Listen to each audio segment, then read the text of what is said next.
नमस्कार, स्वदेश एजेंडा देख रहे हैं आप। मैं हूं आपके साथ राखी।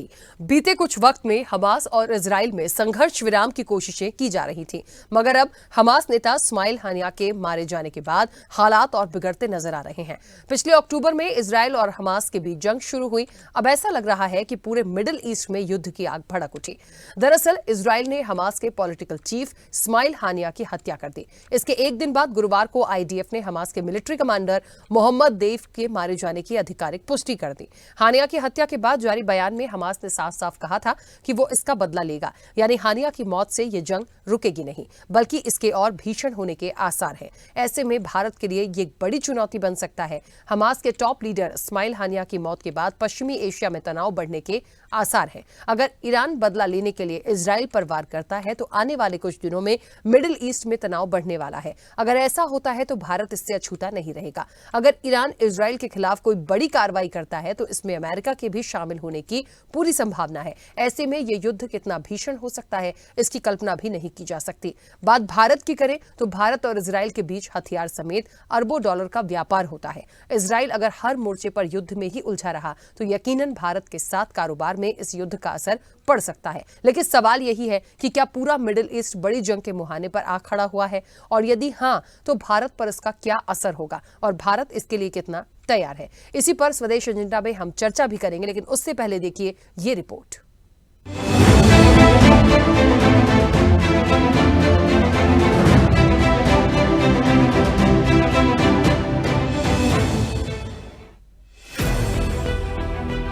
हाल ही में हिजबुल्लाह कमांडर फौद शुकर और हमास चीफ इस्माइल हानिया की हत्या से इजराइल और ईरान के बीच तनाव बढ़ गया है। इस घटना ने पूरी दुनिया का ध्यान खींचा है और दोनों देशों के बीच संभावित युद्ध को देखते हुए सभी की चिंता बढ़ी हुई है।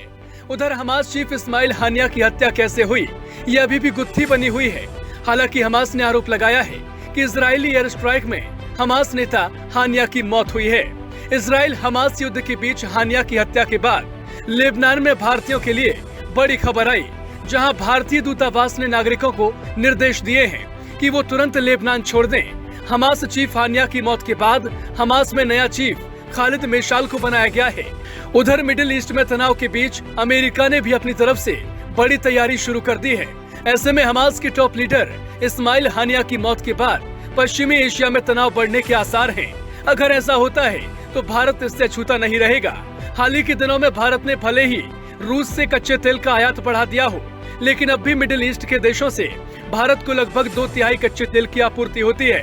अब 7 अक्टूबर को इजराइल पर हुए हमले की निंदा करने वालों में भारत सबसे आगे था, लेकिन इस्माइल हानिया की मौत के 24 घंटे के बाद भी भारत की ओर से अब तक कोई प्रतिक्रिया नहीं आई है।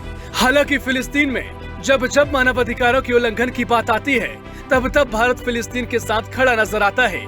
लेकिन हमास नेता की मौत पर भारत की खामोशी की सबसे बड़ी वजह भारत के ईरान और इजराइल दोनों देशों के साथ मजबूत संबंधों को माना जा रहा है।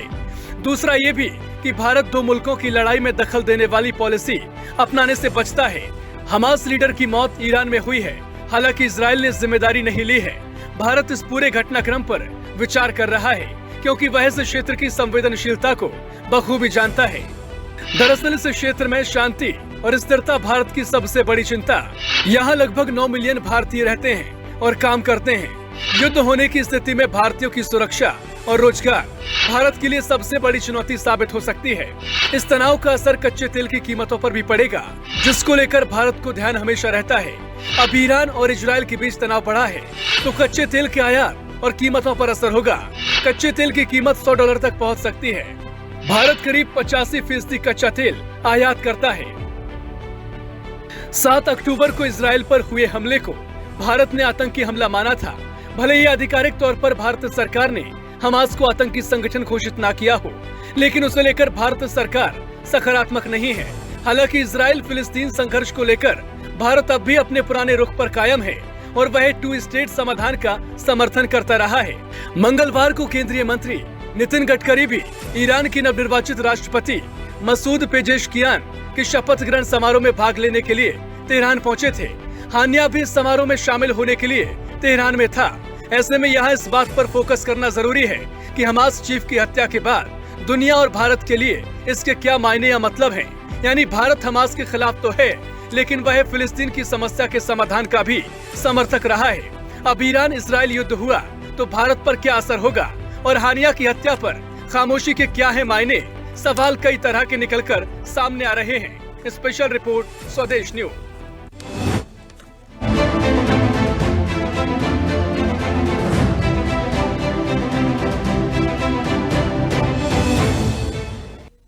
तो युद्ध के आसार हम कितने तैयार, एक बड़ा सवाल है। देखिए, जाहिर तौर पे जिस तरीके से हानिया की मौत हुई है और उसके बाद मुझे लगता है इस पूरे मामले के बाद हानिया की मौत होती है, फिर उनके चीफ में मिलिट्री जो में है उनकी एक मौत की खबर आती है, उसकी आधिकारिक पुष्टि होती है। ये एक बड़ा महत्वपूर्ण पहलू यहाँ पर है कि भारत पर इसका असर कितना पड़ेगा और किस तरीके से ये आगे एक सिनेरियो दिखेगा। क्यों भारत पे आएंगे? क्योंकि भारत के जिस तरीके से संबंध है इजराइल के साथ, और जाहिर तौर पर कहते हैं ना कि एक व्यापार के नजरिए से आप देखिए तो प्रभाव तो पड़ेगा। अच्छा, दूसरी चीज ये भी है कि अभी तक कोई ऐसी पर्टिकुलर कोई टिप्पणी भारत की तरफ से नहीं है, तो शायद ये एक अपने जो इंडिया के लिए उनके पॉइंट्स हमेशा रहे हैं कि कहाँ कैसे बोलना है और सारे चीज़ों को, रिश्तों को निभाते हुए, उन चीज़ों को देखते हुए अपने पॉइंट्स को रखने की ज़रूरत है। तो मुझे लगता है ये महत्वपूर्ण फैक्टर है।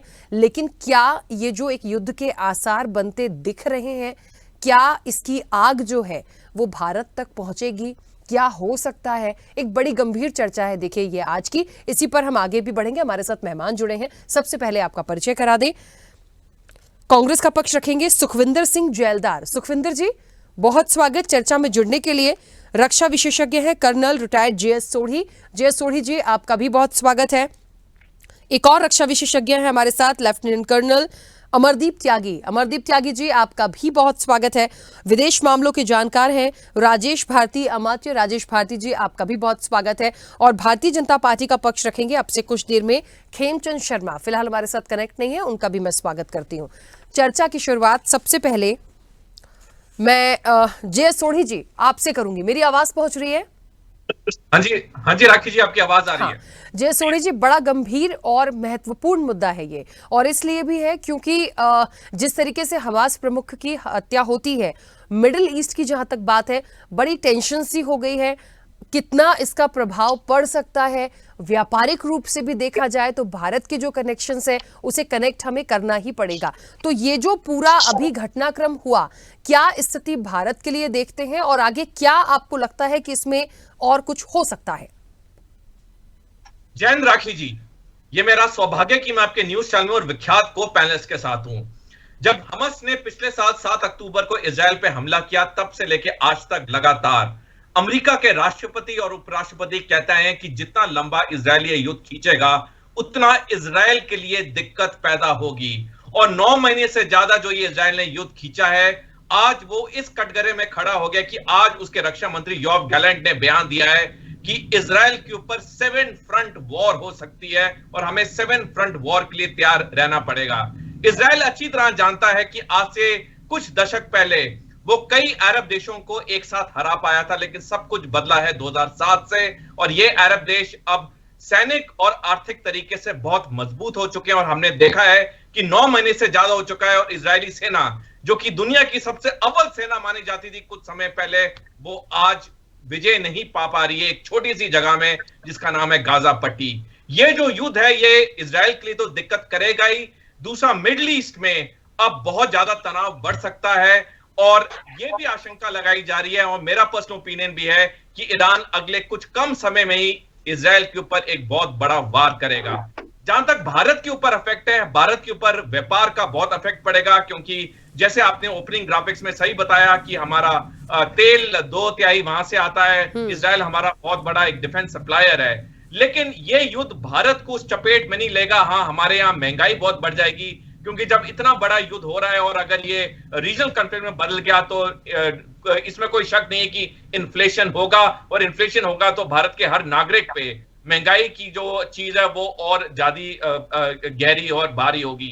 लेकिन इस समय जो बहुत जरूरी है कि अमेरिका, रूस और चीन, यही 3 देश हैं जो जियोपॉलिटिकल पावर्स हैं, और यही 3 देश हैं जो किसी भी युद्ध को खत्म करा सकते हैं।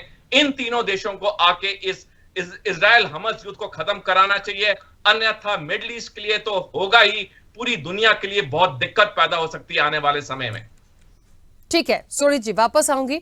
एक महत्वपूर्ण बात यहां पर यह भी आती है। अमरदीप जी, मेरी आवाज पहुंच रही है? जी अमरदीप जी, क्योंकि हम भारत से कनेक्ट कर रहे हैं, क्योंकि व्यापारिक रूप से देखा जाए तो कहीं ना कहीं कनेक्शन है, और जैसा कि अभी सोढ़ी जी भी कह रहे थे कि इसी का एक प्रभाव पड़ेगा। देखिए, युद्ध की कोई आग यहां तक पहुंचे ना पहुंचे, लेकिन एक कहते हैं ना कि एक आर्थिक रूप से या कारोबार से जुड़े हुए हैं तो वो कहीं ना कहीं इफेक्ट डालेगा। अच्छा, एक पॉइंट और है कि यदि ऐसा होता भी है तो यहां लगभग 9 मिलियन भारतीय रहते हैं और काम करते हैं। ये अपने आप में एक अलग फैक्टर है। तो युद्ध होने की स्थिति में भारतीयों की सुरक्षा और उनका रोजगार, ये एक पॉइंट भी देखना पड़ेगा। तो किस तरीके से आप देख रहे हैं एक बड़ा इफेक्ट भारत के लिए? देखिए रखी जी, जैसे अभी करण सोढ़ी ने बताया, and it is absolutely right. और अभी तक हम सब लोग कुछ समय पहले तक ये लग रहा था कि शायद ये विश्व जो है ये युद्ध की विभीषिका से बाहर आ गया है।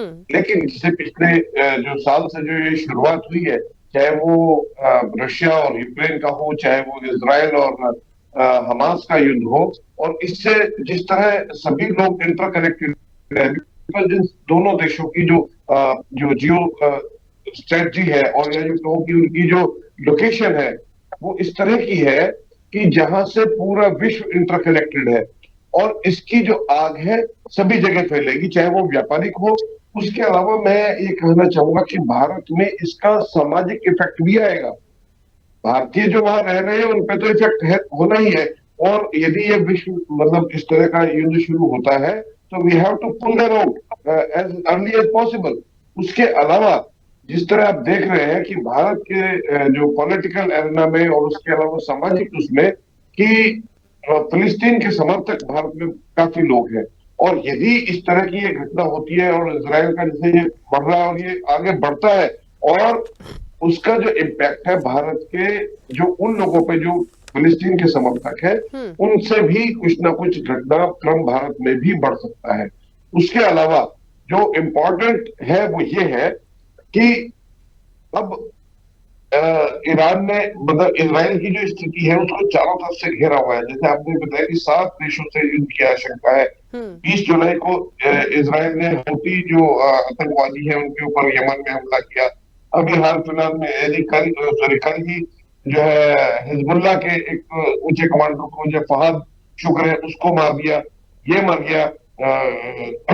उससे पहले रशीदी भी डाउटफुल है, बिकॉज उसका भी कुछ क्लियर नहीं हुआ कि उसके जो हेलीकॉप्टर का क्रैश कैसे हुआ। तो ये इस तरह की घटनाएं हैं जो एक बड़े युद्ध को आमंत्रण दे रही है, क्योंकि ये चेस का गेम नहीं है जिसमें जी कमांडर जो है राजा मारा गया और चेक एंड मेट हो गया और गेम खत्म हो गया। यहाँ से तो शुरुआत होती है। फर्स्ट वर्ल्ड वॉर को ले लो कि वो सर्बिया के राजकुमार की हत्या हो गई और वहां से वर्ल्ड वॉर की शुरुआत, और देन पूरा विश्व जो है उसकी विभीषिका में झुलस गया। आज भी यही स्थिति है। हमास के कमांडर का मरना, और वो भी ईरान में, यानी दूसरे देश में। आप ये समझिए कि यदि हमारे देश में कोई विदेशी, चाहे वो आज मैं ये कहूँ कि यदि वो घटना भारत में हो जाए तो भारत के लिए भी एक बड़े शर्म का विषय होगा और भारत को रिप्लाई देना पड़ता। इसी तरह ईरान को भी उसका जवाबदार होना पड़ेगा। लेकिन अब इसमें कौन कौन इन्वॉल्व हो सकते हैं ये बड़ा सोचने का विषय है, क्योंकि जो जियोपॉलिटिक्स है वो बड़ी टेढ़ी मेढ़ी है। It's not a straight line. इसमें कौन कौन इन्वॉल्व हो सकता है, कौन ये चाहता है कि यहाँ पर शांति ना हो। जैसे अभी कंसोड़ी सर ने बताया था कि अमेरिका, रशिया, चाइना, ये ऐसे देश है जो इसको रोक सकते हैं। मैं ये कहूंगा रोक सकने का तो इनका सवाल ही नहीं उठता। ये तो वो देश है जो ये सब करवा रहे हैं। They are all responsible for all this conflict. तो इसको रोकने का मुझे समझ में नहीं आ रहा कि कैसे रुकेगा। मुझे तो यही लग रहा है कि मतलब एस्केलेट ही होगा, ये रुकने वाला नहीं है। ठीक है, ठीक है, वापस आऊंगे। राजेश भारती जी, आवाज पहुंच रही है मेरी? राजेश भारती जी, मुझे लगता है आप विदेश मामलों के जानकार हैं, बहुत बेहतर तरीके से इस सवाल का जवाब आ सकता है। देखिए, एक तो सवाल यही है कि भारत के लिए ये कितनी बड़ी चुनौती साबित हो सकता है, पहली बात। दूसरी चीज ये कि ये बात बिल्कुल सच है, जब इजराइल पर अटैक हुआ तब ये कहा जा रहा था कि भारत अपने पॉइंट्स को रख रहा था।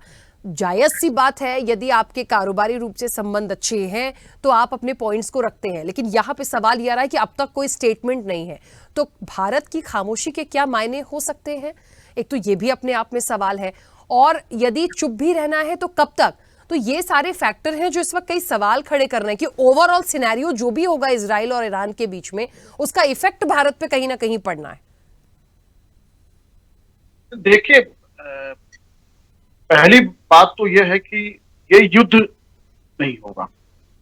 जिस स्केल के युद्ध की बात हम कर रहे हैं या चिंता जताई जा रही है कि ये जो है आसपास के लेबनान, सीरिया, ईरान और भी देश जो हैं अटैक करेंगे, ये लड़ाई उस रूप में कन्वर्ट नहीं होगा। ईरान में अभी सत्ता परिवर्तन हुआ है, ईरान में नए राष्ट्रपति चुन के आए हैं और ईरान की नई गवर्नमेंट जो है इस तरह के किसी फुल स्केल वार में नहीं जाएगी।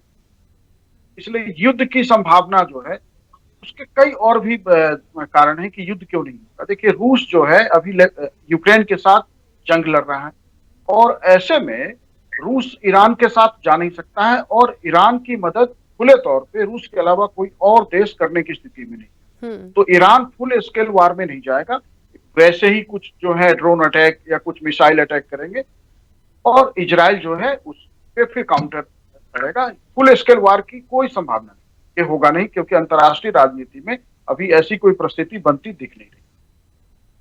भारत, जहां तक दूसरा जो सवाल है कि भारत की इस पे चुप्पी क्यों है, तो भारत की चुप्पी का कारण तो हम सीधा सा है कि ईरान के साथ हमारे संबंध है, ईरान के साथ हम अपने संबंध को बेहतर कर रहे हैं। दूसरा, इजराइल हमारा जो है एक तरह से कह सकते हैं कि स्ट्रेटेजिक पार्टनर है, कुछ ऐसे रक्षा उपकरण है जो इजराइल हमें सप्लाई करता है।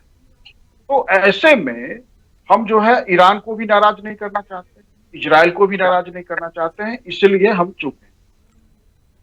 तीसरा एंगल इसमें कि जो हमारे वहां पे काफी सारे भारतीय वहां पे रह रहे हैं अरब वर्ल्ड में और रोजगार पाते हैं और उससे भारत को रिमिटेंस के रूप में एक बहुत बड़ी राशि मिलती है, तो देखिए उस पे कोई फर्क नहीं पड़ेगा। बल्कि यदि ये 1% चांस यदि कि ये युद्ध में होता है तो युद्ध के समय इन देशों में रोजगार की मांग बढ़ेगी, क्योंकि सभी सेक्टर्स में जो है समस्या होती है, बहुत सारे जो देश होती है तैयारी में लग जाएंगे।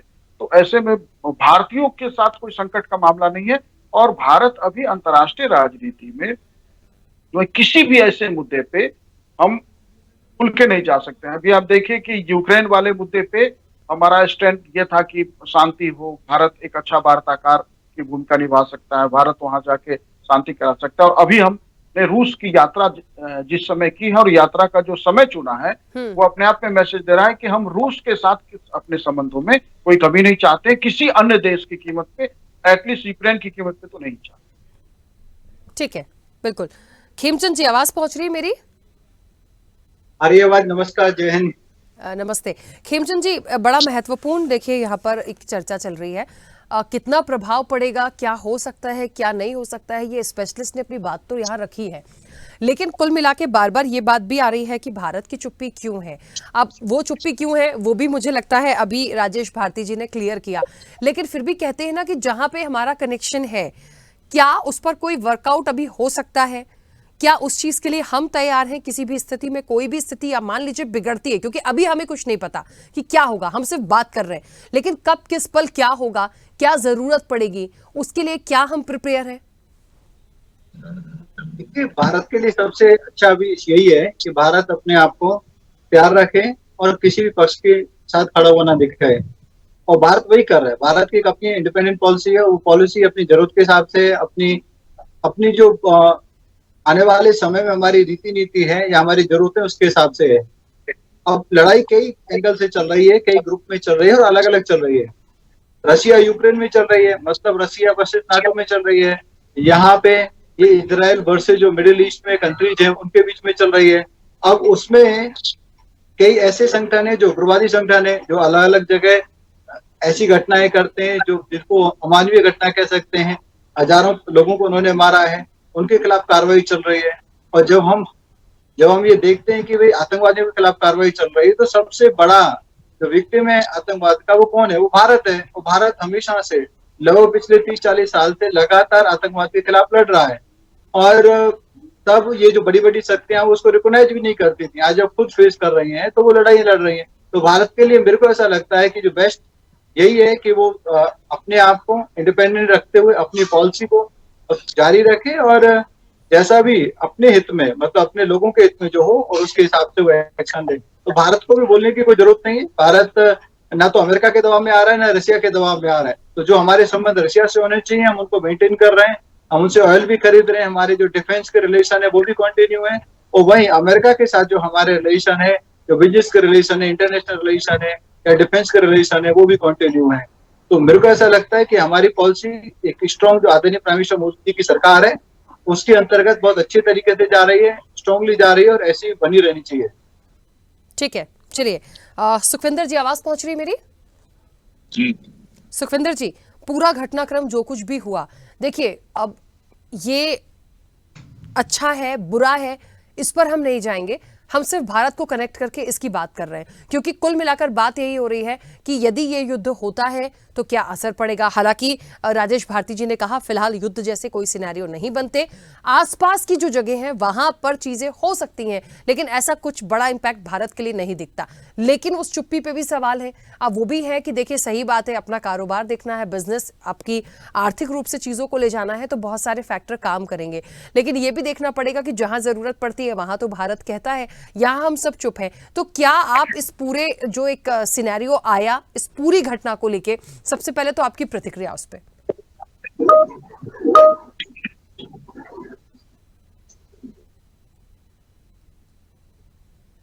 सुखविंदर जी, आवाज पहुंच रही है? सुखविंदर जी, चलिए सुखविंदर जी शायद मेरी आवाज नहीं पहुंच रही है उन तक। ठीक है, इस चर्चा को मैं आगे वापस, सोढ़ी जी वापस एक बार फिर आपके पास आ रही हूं, जब तक वो कनेक्ट होंगे दोबारा से उनसे मैं सवाल लूंगी। सोढ़ी जी, इसका एक क्या सॉल्यूशन इस वक्त पे दिखता है? क्योंकि बहुत प्रैक्टिकल हम चीजों को लेके चले, लोग जानना चाहते, देखना चाहते, चिंताएं उनकी बढ़ी हैं। अभी तो हम कह रहे हैं कि ठीक है ऐसा कोई सिनेरियो नहीं दिखता, लेकिन इस वक्त पे क्या करने की जरूरत है उस पर हमें बात करनी चाहिए। राखी जी, आपके प्रश्न का जवाब मैं दो भाग में दूंगा, पहले अंतर्राष्ट्रीय स्तर पे और दूसरा हमारे राष्ट्रीय स्तर पे। अंतर्राष्ट्रीय स्तर पे अगर हमें मिडिल ईस्ट में शांति लानी है तो बहुत जरूरी है कि टू नेशन सोल्यूशन का वहां पे सॉल्व किया जाए, और टू नेशन सोल्यूशन के अलावा और कोई विकल्प या चारा नहीं है उस क्षेत्र में शांति लाने का। कुछ लोग या कुछ मीडिया हाउसेस अंतर्राष्ट्रीय स्तर पे भी, हमारे नेशनल स्तर पे भी इस इजराइल हमास युद्ध को दो धर्मों का युद्ध बता रहे हैं। मैं आपके श्रोताओं से, आपके दर्शकों से अनुरोध करूंगा, जब भी उन्हें समय मिले वो 3 दस्तावेज जरूर पढ़ें। मैकमहन हुसैन करस्पॉन्डेंस 1915-16 का, उसके बाद साइक्स पाइकॉट एग्रीमेंट 1916 का, उसके बालकूट डिक्लेरेशन 1917 का, और चौथा यूनाइटेड नेशंस का रेजोल्यूशन नंबर 2698 30 नवंबर 1947 का। इन 4 दस्तावेजों में क्लियरली लिखा है कि इजराइल की पूरी गलती थी कि, और इसकी वजह से यहां इस क्षेत्र में जो खून की नदियां बह रही हैं, क्योंकि उस वक्त पहले विश्व युद्ध के दौरान फ्रांस और ग्रेट ब्रिटेन ने वहां के अरब्स के साथ धोखाधड़ी की, जिसकी वजह से यह मसला आज तक हल नहीं हुआ है। और जैसे अमेरिका के राष्ट्रपति कहते आए हैं, टू नेशन सोल्यूशन ही उस क्षेत्र में शांति ला सकता है। अगर हम अपने राष्ट्रीय स्तर पे हैं, हमें बहुत जरूरी हो जाता है कि जो हम रूस यूक्रेन युद्ध में देख रहे हैं, जो हम इजराइल हमास युद्ध में देख रहे हैं, उनसे हमें सबक और सीख लेनी चाहिए। रॉबर्ट एटकिंस का बहुत एक प्रसिद्ध कोट है कि जो अक्लमंद होते हैं वो दूसरों की गलतियों से सीखते हैं, जो बेवकूफ होते हैं वो अपनी गलतियों से सीखते हैं। इजराइल कुछ दशक पहले तक दुनिया का सबसे अव्वल मिलिट्री थी, सेना थी उनके पास। उन्होंने कुछ रक्षा सुधार किए और उसकी वजह से आज हम देख रहे हैं 9 महीने से ज्यादा हो चुका है और इजराइल को जीत कहीं पे नहीं दिख रही है। बल्कि कुछ हफ्ते पहले उनकी प्रसिद्ध गोलन ब्रिगेड को गाजा पट्टी से निकालना पड़ा क्योंकि उसके ऊपर इतनी कैजुअलिटीज हुई थी। गाजा पट्टी जो एक छोटी सी जगह है, वहां पे इजरायली सेना जैसी महासेना उस पे अब तक विजय नहीं पा पाई है। तो हमें राष्ट्रीय स्तर पे हमें इन युद्धों से, इन एस्केलेशन से सबक और सीख लेना चाहिए। क्योंकि मैं एक आखिरी टिप्पणी करना चाहूंगा राखी जी, 2035 में पाकिस्तान और चीन हम पे टू फ्रंट वॉर करेंगे। हमारे पास सिर्फ 11 साल का समय है। जो कुछ हमने करना है हमने 11 साल में करना है। जनरल MM नरावने, जो कि भारतीय सेना के 28वें सेना अध्यक्ष थे और जो 2 साल पहले रिटायर हुए हैं, उन्होंने द प्रिंट पब्लिकेशन में पिछले साल 7 अगस्त 2023 को लेख लिखा, जिसमें उन्होंने साफ शब्दों में लिखा है कि भारत पे अगर टू फ्रंट वॉर होती है, भारत के लिए बहुत दिक्कत पैदा होगी। अभी यह समय है हमें इन पूरे युद्धों से सबक सीख लेने का, अन्यथा 11 साल बाद हमारे लिए बहुत बड़ी समस्या पैदा होगी। ठीक है, बिल्कुल। हमारे साथ सुखविंदर जी एक बार फिर से कनेक्ट हो गए। सुखविंदर जी, मेरी आवाज पहुंच रही है? जी जी, मेरा प्रश्न सुना होगा सर। तो ये पूरा सिनेरियो जो आया, ये पूरा घटनाक्रम जो हो रहा है, जिसमें भारत पर कितना असर पड़ेगा, उस पर तमाम बातें कर रहे हैं। सबसे पहले आपकी प्रतिक्रिया। देखिए, हमारी जो कंट्री है इसमें सभी धर्मों के लोग रहते हैं और आपको पता है कि हमारी कंट्री के लोग इस ईरान के अंदर भी गए हुए हैं, ईरान में भी हैं और इजराइल में भी हैं। अगर ये युद्ध होता है, पहली बात तो देखिए, युद्ध को शुरू हुए, इजराइल युद्ध को शुरू हुए कम से कम मेरे ख्याल 9 महीने हो गए हैं। 9 महीने से लगातार जो इजराइल का युद्ध शुरू हुआ, उस टाइम ये था कि ये 1 महीने के अंदर, ज्यादा से ज्यादा 1 महीने के अंदर ये युद्ध खत्म हो जाएगा।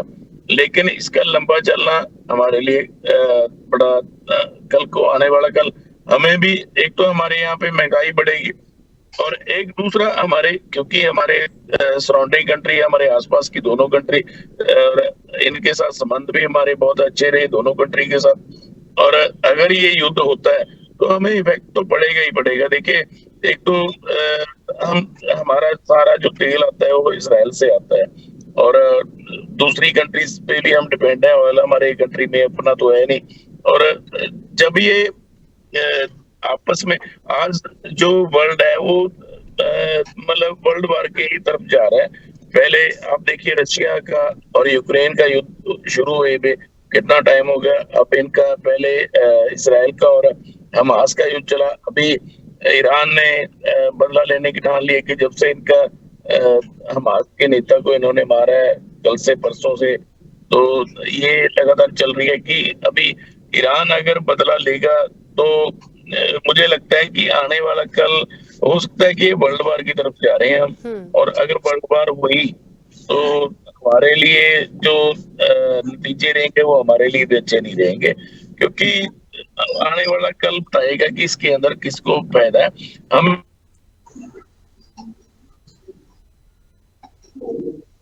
सुखविंदर जी, फिर से आपकी आवाज चली गई। चलिए, मुझे लगता है कुछ कनेक्शन में कहीं दिक्कत हुई है। एक बार फिर से आपको कनेक्ट करूंगी, फिर आप अपनी बात रखिएगा। अमरदीप जी, एक बार फिर से आप ही का रुख कर रही हूँ। मुझे लगता है अभी जो एक पॉइंट सभी की तरफ से आते हैं और बहुत क्लियरिटी है, देखिए कि कहाँ बोलना ज़रूरी है, कहाँ नहीं बोलना ज़रूरी है, क्या तैयारियां करना है, युद्ध होगा नहीं होगा ये भी एक अलग विषय हो गया। लेकिन इस वक्त पे क्या स्थिति कब कैसी हो जाएगी, मान लीजिए यदि कच्चे तेल की कीमत $100 तक पहुंचती है, महंगाई बढ़ती है, तो हमें कम से कम भारत पर उसका जो हम इफेक्ट की बात कर रहे हैं, युद्ध यहाँ कितना असर डालेगा, होगा कि नहीं होगा, ये बात की बात है। वो इसलिए है क्योंकि जैसे राजेश भारती जी ने तो कम आशंका जताई कि युद्ध के आसार नहीं दिखते आसपास की जगहों को छोड़ के। तो मुझे लगता है कि कम से कम यदि बहुत लंबा वक्त और ये चीज़ चली तो हाँ, ये हो सकता है कि जो चीज़ हम आयात कर रहे हैं वहाँ से, खासतौर पे कच्चे तेल की जो बात हो रही है, तो मुझे लगता है उसको लेके क्या आगे हमको रेडी होना है और कैसे हम उसको रेडी होकर काम करें। तो भारत को आप इस जगह पे कहाँ देखते हैं, किन चीज़ों का, एक सुझाव के तौर पर भी पूछ रही हूँ, क्या चीज़ें बहुत इंपॉर्टेंट हो सकती हैं? देखिए, यदि युद्ध होता है नहीं होता है वो चलो बात की चीज है। यदि युद्ध हो जाता है और जिस तरह का हम ऑयल वगैरह का इम्पोर्ट वहां से करते हैं, उसके लिए तो हमारे पास अभी रशिया से इम्पोर्ट हमने बढ़ा दिया है और हम उससे इंक्रीज कर सकते हैं। उसके अलावा हमको किफायत बरतनी चाहिए। जिस तरह का हम वेस्टेज हमारे यहाँ देश में जो पेट्रोकेमिकल इंडस्ट्रीज का होता है, उसको भी हमें थोड़ा सा रिस्ट्रिक्शन करनी चाहिए। Kind of unnecessary use of vehicles और दूसरे उसमें हमें अपनी जो रिजर्व है उसको मेंटेन करना चाहिए किसी भी कीमत पर, बिकॉज यू नेवर नो। देखिए, भारती जी ने ठीक कहा कि अभी उन्हें आशंका नहीं लग रही है। आशंका तो ये भी नहीं थी कि इजराइल और हमास का लंबा युद्ध चलेगा या यूक्रेन और रशिया का इतना लंबा युद्ध चलेगा। सभी उम्मीद में थे कि जल्दी खत्म हो जाएगा या इस तरह हो जाएगा, लेकिन वो नहीं हुआ ना। तो आज हम ये उम्मीद कर रहे हैं कि नहीं होगा।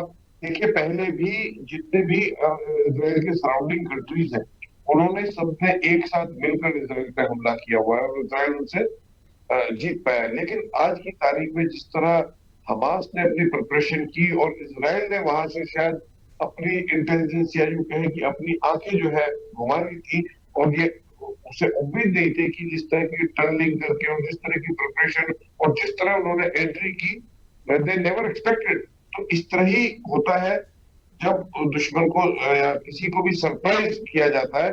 सामने वाले को लग रहा है कि ये कभी हमला नहीं करेंगे, ये तो ऐसे ही है। तो पहले भी यम किपुर वार में भी ऐसे ही हुआ था। इजराइल वाज नॉट एक्सपेक्टिंग, वो बड़े मजे से बैठे हुए थे, लेकिन अचानक से इजिप्ट ने उनके ऊपर हमला कर दिया। और यही बात जो ये हमास के जितने भी मुस्लिम कंट्रीज है, अरबिक कंट्रीज है, they are all in support of Hamas whatsoever it is. देखिए, जो ब्रिटिश और फ्रेंच से गलती हो गई, इजराइल को यहाँ पे एक नया कंट्री बना दिया, किस तरह डिस्ट्रीब्यूशन किया, किस तरह के ये बीज बोए गए, उन बीजों ने आज एक बड़े वट वृक्ष का रूप ले लिया। उनको समाप्त करना I don't think it's very easy, but हमें उससे सीख लेके हमें तैयारी करनी है। जैसे कंसोली ने बताया कि 2035 में, ठीक है 2035 just prediction, but you never know, ये जल्दी भी हो सकता है और लेट भी हो सकता है। But we have to keep our eyes and ears open and अपनी प्रिपरेशन को ध्यान में रखना है। वही बात इंडिया के रिएक्शन की कि हम भारत को कब तक चुप रहना और कब बोलना है। देखिए, भारत पहले से ही नॉन अलाइंड रहा है, नॉन अलाइंड मूवमेंट रहा था कि हम ना इस कैंप के साथ ना उस कैंप के साथ, हमारी सबसे दोस्ती है और किसी के साथ दुश्मनी नहीं है। और ये भारत का जो स्टैंड है अभी साइलेंट रहने का, it is good, but as and when it require Bharat बोलेगा भी। ऐसी बात नहीं कि भारत नहीं बोलेगा, लेकिन भारत को अपनी प्रायोरिटीज क्लियर रखनी है कि हमें कब क्या करना है। अपनी जो सामाजिक स्थिति है उनको भी ध्यान रखना है, इंटरनेशनल जो अरेना है उसका भी ध्यान रखना है, and accordingly we have to take action. बाकी ठीक है, यदि ये युद्ध होता है इम्पैक्ट आएगा, क्योंकि जब कहीं भी आग लगेगी उसका जो ताप है वो दूर तक जाता है। लेकिन भारत के पास अपना रिजर्व है, ऐसा नहीं कि भारत के पास तेल नहीं है, we are keeping a reserve. उसके अलावा रशिया हमारा एक बहुत अच्छा पार्टनर है, जहां से हम इसको रिजॉल्व कर लेंगे। और ईरान के साथ भी हमारे संबंध अच्छे हैं, चाबार पोर्ट पे हमारा उनके साथ अच्छा वो चल रहा है। बट अनटिल एंड अनलेस कुछ युद्ध या इस तरह की स्थिति नहीं बनती तो हमारा उनसे भी चलता रहेगा व्यापार, ऐसा कुछ नहीं। ठीक है, बिल्कुल। देखिए, एक बात तो है कि जिस तरीके से हमास चीफ की हत्या हुई और उसके बाद लगातार जो चीज़ें सामने आई हैं, क्योंकि तनाव तो है, ये तो नहीं कह सकते कि तनाव नहीं है। राजेश भारती जी, एक बड़ा महत्वपूर्ण सवाल ये आएगा, क्योंकि कहते हैं ना कि जब इंटरनेशनल एक विषय पे हम बैठते हैं, बहुत सारे लोगों को दिख रहा है कि युद्ध चल रहा है, लेकिन एक्चुअल में वहाँ स्थिति क्या है, कौन मजबूत है, कितना वक्त ये चलेगा, आने वाले समय में क्या उस चीज़ के लिए हम उतने तैयार हैं, जो एक चर्चा का भी विषय है। तो इस वक्त पे जैसे बहुत सारी चीज़ें आई हैं कि हमें किस चीज़ की प्रिपरेशन रखनी है, जैसे कि अभी अमरदीप जी कह रहे थे, हमें हमेशा कहते हैं ना आंखें खोल कर रखना है, एकदम कब क्या सिचुएशन आएगी, वो आर्थिक रूप से आएगी, किसी और रूप में आएगी, वो तैयारी हमारे लिए क्या होनी चाहिए। तो मैं आपका भी एक सुझाव चाहूंगी, क्योंकि आप जानकार हैं विदेश मामलों के, मुझे लगता है बेहतर बताएंगे वहां की स्ट्रैटेजी, और यहाँ भारत से यदि हम कनेक्ट करें तो किन चीजों का अभी विशेष रूप से ध्यान रखने की जरूरत है। जी, मैं आपके सवाल का जवाब देने से पहले मैं सोडी जी को चाहूंगा कि जो उन्होंने 4 बाल्फोर डिक्लेरेशन 1917 और यूएन रेजोल्यूशन 1947 की बात की, आपने ठीक उल्टा बोला, जो एक्चुअल है वो नहीं बोला। उस डिक्लेरेशन ने ही इजराइल को एक देश बनाया है। अब रहा जहां तक आपके सवाल का जवाब, तो देखिए कि इजराइल में जो गाजा पट्टी रीजन है 365 स्क्वायर किलोमीटर का एरिया है और 20 लाख प्लस पॉपुलेशन है। तो ये दुनिया का आप कह सकते हैं कि सबसे अधिक डेंस पॉपुलेशन है, और एक ही परिवार का एक बच्चा हमारे के लिए काम कर रहा है, दूसरा बच्चा किसी अन्य एक्टिविटीज में लगा है। तो जब सोसाइटी के अंदर से, फैमिलीज के अंदर से लोग किसी लड़ाई, किसी फाइट में जाएंगे, तो ऐसे में टेररिस्ट को आइडेंटिफाई करना और फिर उसे न्यूट्रलाइज करना या उसे जो है उसे मारना या उसे अरेस्ट करना जो है वो आसान नहीं होता। इसलिए ये कह देना, ठीक है कि आपने आर्मी सर्विस में जो है बेहतर सेवा की है, देश के लिए काम किया है, लेकिन उसके बाद आप कुछ बातों को जो है ठीक से स्ट्रेटेजिकली देखना पड़ेगा। सॉरी कि महीने में हम क्यों नहीं खत्म कर पाए, महीने में नहीं, ऐसी लड़ाई सालों में भी खत्म नहीं। यदि किसी फाइट को समाज लड़ने लगे, समाज के बीच से लोग लड़ने लगे, तो ये फाइट जो है ऐसा फाइट नहीं रह जाता है कि जिसमें आप है और वन साइडेड आप जो है आगे बढ़ते चले गए, ये नहीं। अब रही बात जितनी कैजुअलिटी इजराइल की आप देखें, तो इस पूरे फाइट में लगभग 7-8 महीने के फाइट में बहुत मिनिमम कैजुअलिटी इजराइल की हुई है, और हमास के तरफ से और सिविलियंस डेथ देखें तो 40,000 से ऊपर का टोल चला।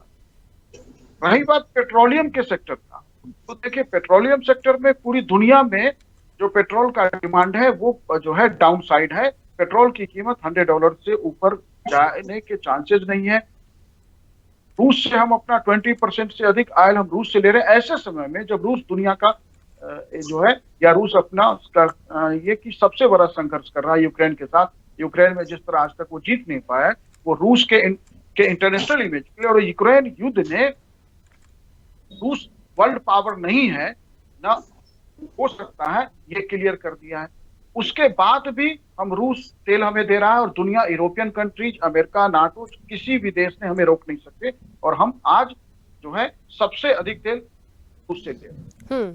पूरी दुनिया में पेट्रोल का प्राइस कहीं भी अब ऊपर जाने के कोई चांसेस नहीं, क्योंकि ईवी और दूसरे तरह के जो नए ऑप्शंस आए हैं हमारे ट्रांसपोर्टेशन इंडस्ट्री के सामने या एनर्जी सेक्टर के सामने, उसमें जो है आप देखें कि सऊदी अरब इस बात की तैयारी कर रहा है कि जब पेट्रोल का डिमांड और नीचे जाएगा तो वो अपनी अदर एक्टिविटीज कैसे प्रमोट करे। तो अब पेट्रोलियम के सहारे जो है इंटरनेशनल पॉलिटिक्स को बहुत मैनेज नहीं किया सकता, और वो जो क्रूड प्रेशर टैक्टिक्स था वो उसका एरा खत्म हो रहा है, वो लास्ट दौर में है। इसलिए कोई भी देश अब चाहता है कि संघर्ष भी चलता रहे, लेकिन साथ साथ ज्यादा से ज्यादा वो तेल बेच के इंटरनेशनल करेंसी इकट्ठा करे, पेट्रो डॉलर इकट्ठा करे, ताकि उस देश के इकोनॉमी के को नए सेक्टर में, नए मोड में ले जाने की तैयारी की जा सके। बिल्कुल ठीक बात है। एक महत्वपूर्ण बात ये भी है, देखिए कि हाल ही में जिस तरीके से शपथ ग्रहण हुआ था नवनिर्वाचित राष्ट्रपति का, तो वहां लगता है कि भारत से भी केंद्रीय मंत्री नितिन गडकरी पहुंचते हैं। तेहरान में हानिया भी इस समारोह में शामिल होने के लिए वो वहां पे मौजूद थे। देखिए एक बात बड़ी जरूरी है कि जब हमास चीफ की हत्या के बाद दुनिया और भारत के लिए इसके मायने और मतलब की हम बात करते हैं, कि जिस इफेक्ट की हम बात कर रहे हैं, तो हमास के खिलाफ तो भारत है, लेकिन फिलिस्तीन की समस्या के समाधान का वो समर्थक भी रहा है। तो ये सारे पॉइंट्स है ना इस चर्चा में निकल कर आएंगे ही। अब यदि फिर वही बात आती है कि युद्ध होगा या नहीं होगा, लेकिन असर कितना पड़ेगा, तो इस बात को अभी मैं साइड इसलिए कर रही हूं क्योंकि ये आने वाले समय की बात है कि आने वाले समय में होगा या नहीं होगा, क्योंकि आप सब स्पेशलिस्ट हैं, तो आपने अपने वक्तव्य उस पर रखे।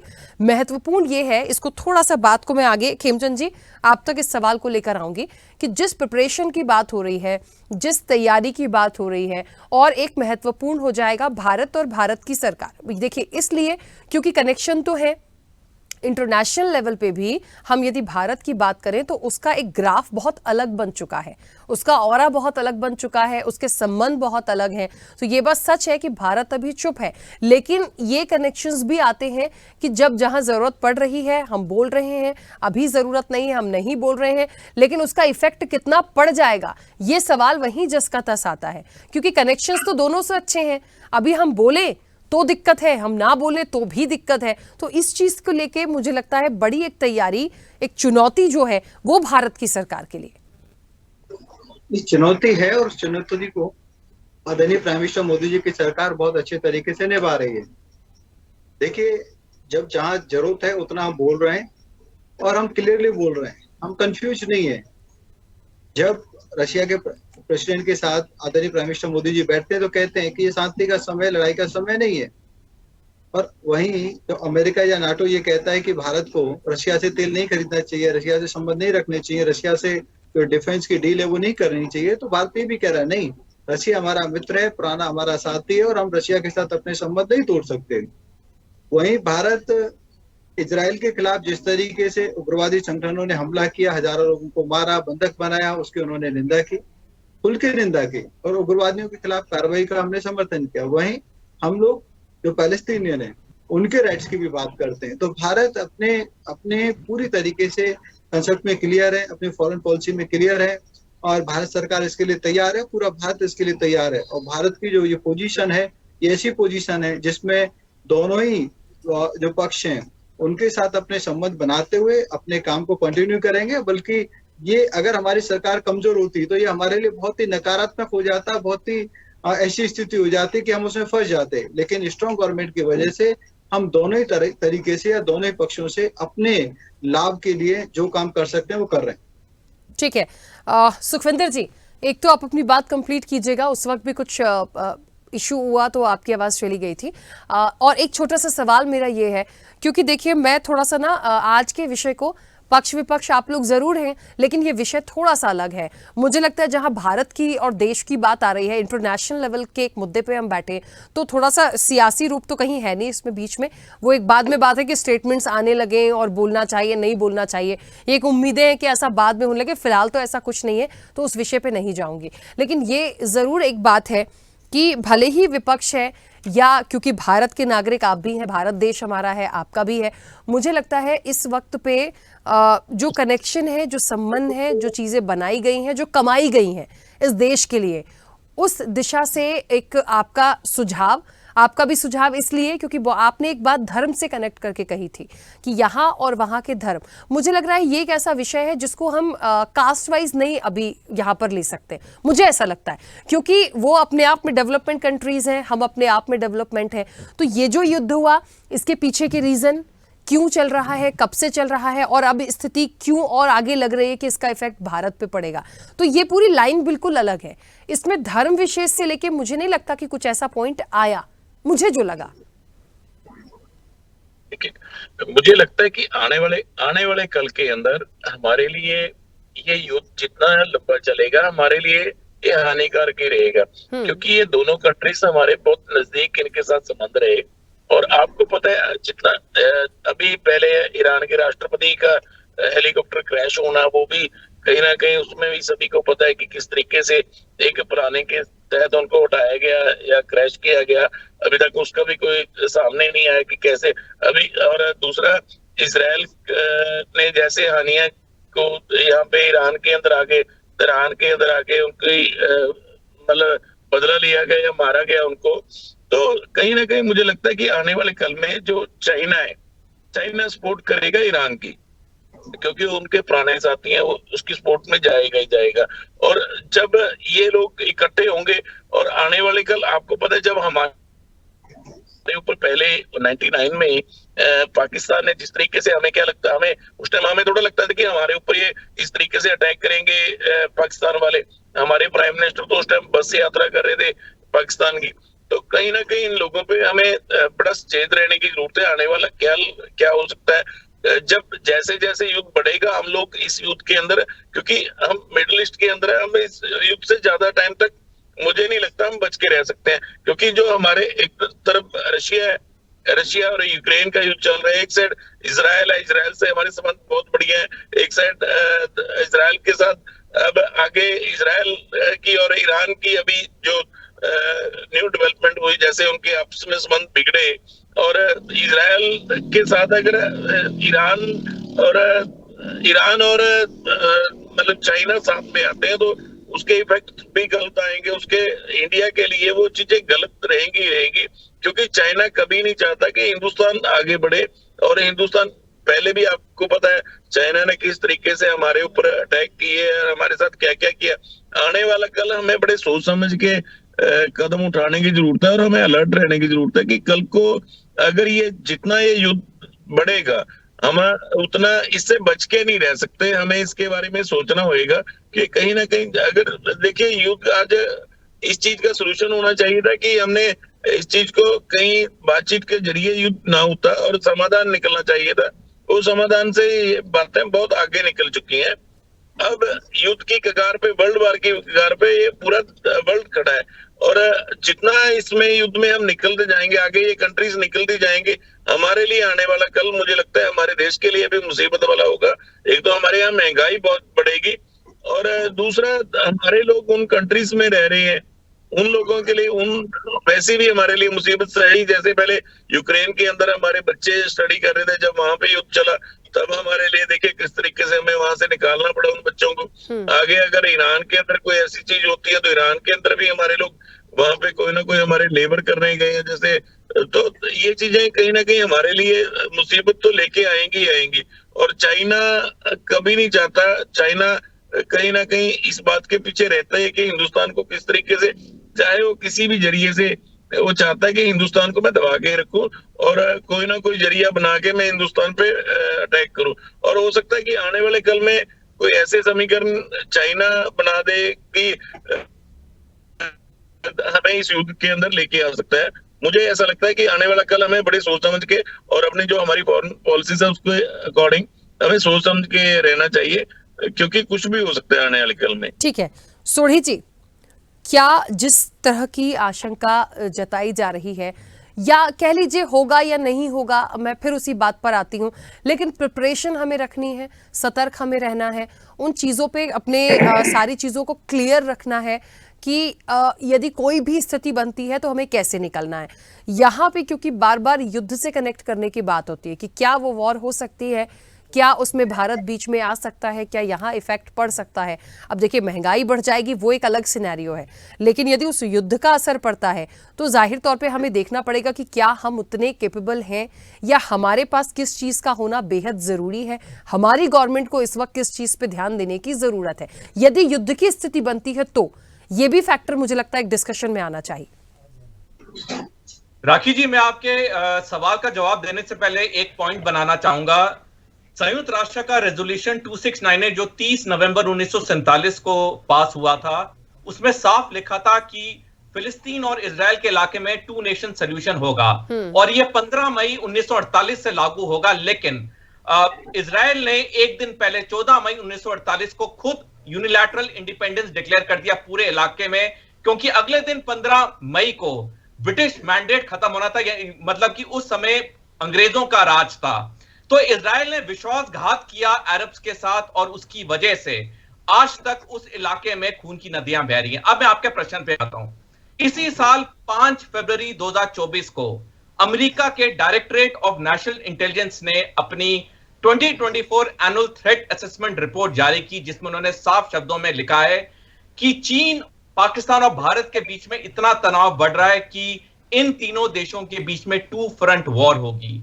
और जो सारी टाइमलाइंस हैं, सारी टाइमलाइन 2035 की तरफ जा रही हैं। मैं 3 मुख्य टाइमलाइंस दूंगा। पहला टाइमलाइन है कि 2032 तक चीन के जिनजियांग और तिब्बत इलाके में पूरा इंफ्रास्ट्रक्चर डेवलपमेंट कंप्लीट होना है। 2030 तक चीन ने 2 एयरक्राफ्ट कैरियर, 21 परमाणु पनडुब्बियां और 200 युद्ध पोत बनाने हैं, जिसका काम दिन रात उनके 6 नेवल डॉकयार्ड्स में चल रहा है। 2027 तक चीन की सेना पीएलए का पूरा मॉडर्नाइजेशन होना है। टाइमलाइंस बहुत है, लेकिन समय की कमी से मैं इन 3 मुख्य पे बोलूंगा। और चौथा यह है कि 2035 तक चीन ने 1,500 परमाणु हथियार बनाने हैं, और उनके पास 500 ऑलरेडी हैं। अब जब इतनी सारी टाइमलाइंस हैं पब्लिक डोमेन में, ये साफ संकेत दे रही हैं कि चीन ये सब कोई पार्टी या पिकनिक के लिए नहीं कर रहा है, कुछ बड़े सैनिक लक्ष्य से कर रहा है। और चीन के लिए 2 सबसे बड़े सैनिक लक्ष्य हैं, ताइवान और अरुणाचल प्रदेश। ताइवान का अमेरिका के CIA के डायरेक्टर विलियम बर्न्स ने पिछले साल 3 फरवरी को बयान दिया कि 2027 में चीन ताइवान पे हमला करेगा, और अगला बड़ा उनके लिए टारगेट है अरुणाचल प्रदेश, जो कि आंकलन है कि 2035 में ही 2 फ्रंट वॉर होगा। हम आज की तारीख में चीन से 3 दशक पीछे हैं सैनिक तैयारी में। अगर हम पाकिस्तान का पलड़ा चीन के साथ जोड़ें, पाकिस्तान भी एक प्रोफेशनल सेना है, वो भी कोई मिलिशिया या वो भी कोई टेररिस्ट ऑर्गेनाइजेशन नहीं है उनकी सेना। तो चीन और पाकिस्तान का पलड़ा भारी हो जाता है बनस्पत भारत की सैनिक शक्ति से। तो बहुत जरूरी हो जाता है इस वक्त 2 मुख्य चीजें करना। पहला, हमें चीन के साथ व्यापार पूरा बंद करना होगा, क्योंकि जो भी हम चीन के साथ डॉलर या रुपए का व्यापार कर रहे हैं, उसमें से एक हिस्सा उनकी सेना को ताकतवर बनाने में जा रहा है। यही सेना हम पे हमला करेगी 2035 में। और दूसरी जो बहुत बड़ी चीज है कि आज दुनिया में चीन आर्टिफिशियल इंटेलिजेंस में नंबर 2 के पोजीशन पे, 2030 तक वो दुनिया में नंबर 1 हो जाएगा। हम दुनिया में 15वें नंबर पे आर्टिफिशियल इंटेलिजेंस में। आने वाले समय में जो युद्ध होंगे वो अलग डोमेन में होंगे। सबसे पहले साइबर, इलेक्ट्रोमैग्नेटिक और स्पेस से वार होगा, बाद में हमारी थल सेना, वायुसेना, नौसेना बीच में आएगी। और चीन ही एक, मैं आखिरी टिप्पणी करना चाहूंगा राखी जी, चीन ही एक देश है पूरी दुनिया में जिसने 2014 में अपनी मिलिट्री डॉक्ट्रिन में ऐलान किया है कि वो दुनिया में किसी कोने में किसी देश के साथ सारी 6 डोमेन में लड़ने के लिए तैयार है। वो है लैंड, सी, एयर, साइबर, इलेक्ट्रोमैग्नेटिक स्पेक्ट्रम और स्पेस। और ऐसा दावा हम 2024 में है, ऐसा दावा दुनिया की किसी सेनानी ने नहीं किया है, अमेरिका तक ने आज नहीं किया है। तो हमें बहुत बड़ी चेंजेस लानी है, हमें अपनी तैयारी करनी है, अन्यथा जैसे जनरल नरावने ने पिछले साल अपने लेख में लिखा है, हमारे लिए 2 फ्रंट वॉर बहुत दिक्कत पैदा करेगी 2035 में। ठीक है, और मुझे लगता है इतनी संभावनाएं और इतनी चीजें आ रही हैं, तो ये काफी अपने आप में ही बड़ा मैसेज है कि हमें किस तरह से अभी से अलर्ट होना है। देखिए, अलर्ट तो रहना पड़ेगा। अब हम ये सोच रहे हैं कि 2 कंट्रीज में क्या हो रहा है, भले हमारे संबंध अच्छे हैं, हम चुप रहेंगे, हम अभी नहीं बोलेंगे, वक्त आने पे बोलेंगे, ऐसा नहीं होगा। लेकिन उसका इफेक्ट क्या क्या पड़ सकता है, किस स्थिति में आ सकता है, उस पर जो बातें निकल के आई हैं, मुझे लगता है बहुत गंभीरता से इसको लेने की जरूरत है, और शायद लिया भी जाएगा, मुझे ऐसा लगता है, क्योंकि समय की भी सीमा है। अमरदीप जी, अपनी बात रखिएगा। देखिए, जैसे कंसोली ने भी बताया, ये कभी कभी सुनने में लगता है फिक्शन कि ऐसे इतने पनडुब्बी आ जाएंगी, ये वॉर होगा, ऐसे वॉर होगा, लेकिन it is not fiction, it is going to be true. Because जैसे इजराइल पे अटैक हुआ, वो फिक्शन लगता था कि ऐसे हवा में पैराशूट लेके घुस जाएगा कोई, इमेजिन नहीं किया था, घुस गए। लेकिन we must learn from Israel. जिस तरह, चाहे वो अभी ठीक है, वो जो गलतियां हुई, लेकिन जो फर्म रेजोल्यूशन के साथ जो जिस तरह इजराइल आर्मी काम कर रही है, उसके लिए hats off to Israel and we must learn from him कि देखो, चाहे कुछ भी हो जाए, चाहे वो तेहरान में मारना पड़े या कहीं भी, उसको खत्म कर दिया।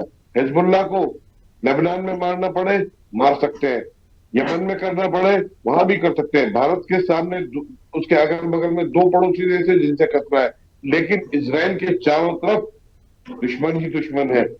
तो इजराइल से हमें शिक्षा लेके अपने आप को उसी तरह तैयार करना है जो कल ऐसी स्थिति न बने कि हम जवाब न दे पाए। Thank you. ठीक है, राजेश भारती जी, आपकी भी संक्षिप्त प्रतिक्रिया। देखिए, चाइना की जो पूरी मिलिट्री प्रिपरेशन को लेके जो सोडी जी ने एक पूरी बात रखी, देखिए कि चाइना और इंडिया का जो वार है, CIA का जो आकलन है, CIA के रिपोर्ट्स हैं, वो सारी बातें जो हैं उसको इस तरह से जो है डिस्कस अगर कर रहे हैं तो पूरा समझने की भी जरूरत है, हमें सिर्फ फैक्ट को रखने से। देखिए कि चाइना को यदि एशिया का लीडर बनना है तो सबसे पहले तो उसे जापान से निपटना हो, और उससे ताइवान पे जब तक ताइवान चीन का जो है इंटीग्रल पार्ट नहीं बनता, तब तक चीन को जो है एशिया का लीडर नहीं माना जा सकता है। तो वो जो सारी तैयारी है, वो अरुणाचल पे अटैक बहुत सेकेंडरी चीज है, क्योंकि पहले वो ताइवान तो हासिल कर ले।